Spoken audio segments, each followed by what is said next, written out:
시즌 초반부터 3연타석 홈런, 현재 퓨처스에서 무력 시위 중인 이 기아의 거포 유망주. 기아 박상준 근황. 이 영상은 경기 기록과 데이터, 그리고 언론 보도를 바탕으로 한 분석 영상입니다. 사실 전달이 아닌 개인적인 의견임을 먼저 말씀드립니다. 육성 계약에서 정식 선수까지 박상준이 걸어온 길과 그 구조적 맥락, 두 번이 낙방이 만든 경로, 육성 선수 제도의 기능, 프로야구 드래프트에서 두 차례 낙방한 선수가 육성 선수 계약을 통해 프로에 입문하고 수년 후 정식 선수로 전환되는 경로는 KBO에서 드물지 않다.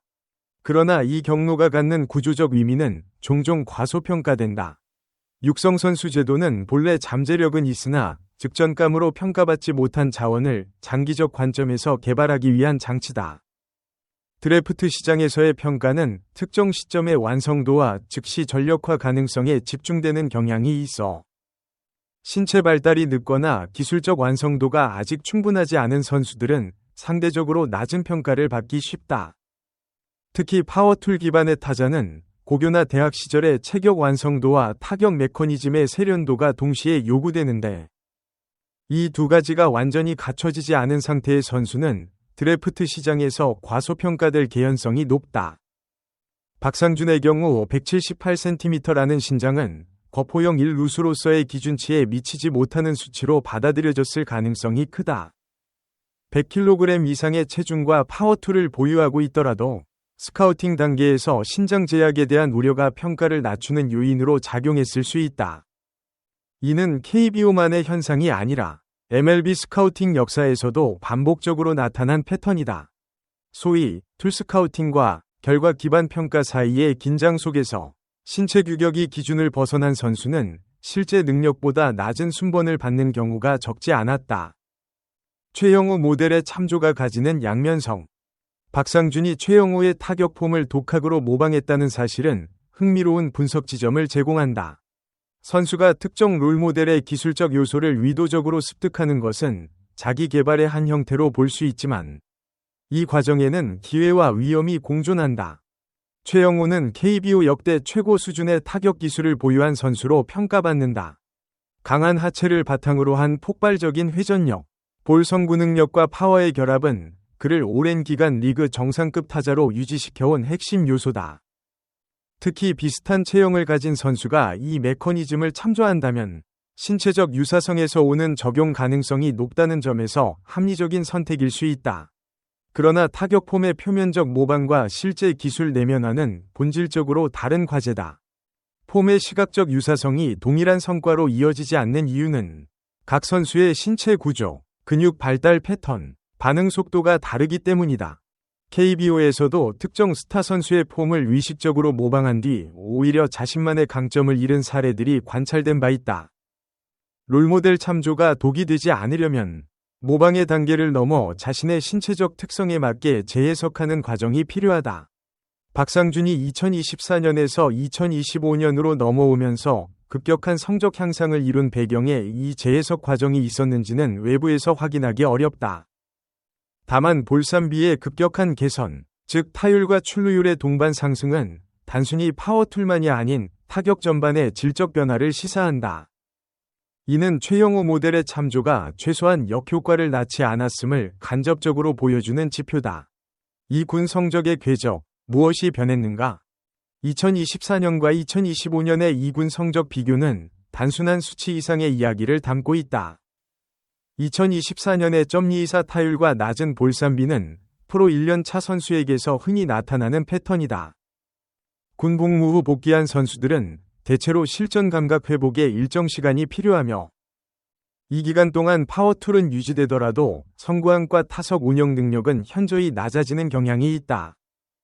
공익 대체 복무를 마치고 복귀한 선수들의 이 군 적응 기간을 살펴보면 통상 1년에서 1년 반 정도의 시간이 흘러야 타석 운영 지표가 입대 전 수준이나 그 이상으로 회복되는 패턴이 관찰된다. 박상준의 2024년 성적은 이 적응 기간 내에 있는 수치였다고 볼 수 있다. 2025년에 .280, .383, .449, OPS.832는 단순히 숫자가 좋아진 것이 아니라 볼넷 19, 과 삼진 21, 위 비율이 거의 균형을 이루는 수준에 도달했다는 점이 핵심이다. 파워 기반 타자에게 볼삼비 1대1은 상당한 타석 능력을 의미하며 이는 상대 투수들이 공략하기 더 어려운 타자가 되었음을 시사한다. 이 군에서 파워만으로 어느 정도 성적을 낼 수 있지만 볼넷을 끌어내는 능력은 1군 투수들의 세련된 공략에 맞설 수 있는 기초 역량과 연결된다. 다만 2군 성적과 1군 성적 사이의 간극은 항상 존재한다. KBO 2군은 1군과 투수 수준, 구위, 배구의 질에서 현저한 차이가 있으며 특히 파워 기반 타자들은 2군에서 인상적인 홈런 성적을 기록하더라도 1군 전환에 어려움을 겪는 경우가 적지 않다. 이는 국내뿐 아니라 MLB, AAA와 메이저 사이에서도 공통적으로 나타나는 현상이다.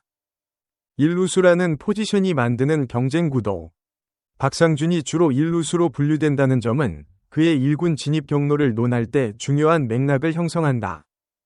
1루수는 KBO에서 공격력에 대한 기대치가 가장 높은 포지션 중 하나로 단순히 좋은 타자가 아닌 클린업 수준의 생산성이 요구되는 자리다. 이 포지션의 1군 진입 문턱이 상대적으로 높은 이유는 팀들이 해당 포지션을 공격 중심 자원으로 운용하기 때문이다. KBO 각 구단을 살펴보면 1루수 포지션은 FA 혹은 베테랑 자원이 장기간 점유하는 경향이 타 포지션에 비해 강하다.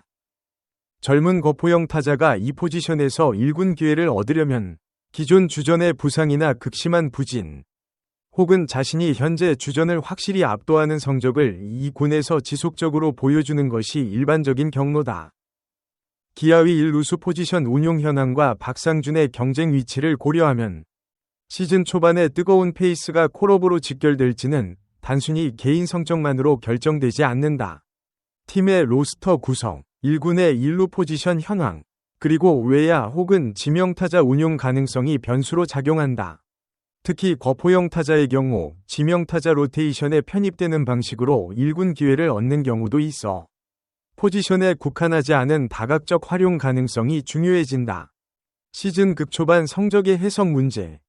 현재 4경기 OPS 1.806, 3연타석 홈런이라는 수치는 분명 강렬한 인상을 남긴다.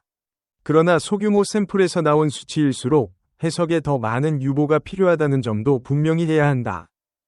시즌 극초반 4경기의 성적은 통계적으로 유의미한 표본이 아니다. 타자의 진짜 능력을 추정하기 위해 신뢰할 수 있는 타석 수는 최소 수백 타석이 필요하다는 것이 스포츠 통계학의 일반적인 관점이다. 초반 4경기의 폭발적인 성적이 후속 100경기에서도 유지되는 경우는 드물며 반대로 초반 부진이 실제 능력과 무관한 경우도 마찬가지다. 흥미로운 것은 3볼 넷 0삼진이라는 지표다. 극초반의 한계를 감안하더라도 홈런 3개를 치면서 삼진이 없다는 것은 단순한 파워 과시 이상의 타석 능력을 암시한다. 상대 투수가 경기하면서 유리한 카운트를 내줄 때 놓치지 않고 결과를 만들어낸 것인지 아니면 상대의 전략적 허점을 찌른 것인지는 더 많은 표본이 쌓일수록 명확해질 것이다. 이 분석은 특정 시점의 성적 예측이 아닌 육성선수 제도와 포지션 경쟁 구조라는 관점에서 박상준의 성장 경로를 해석하기 위해 작성되었습니다.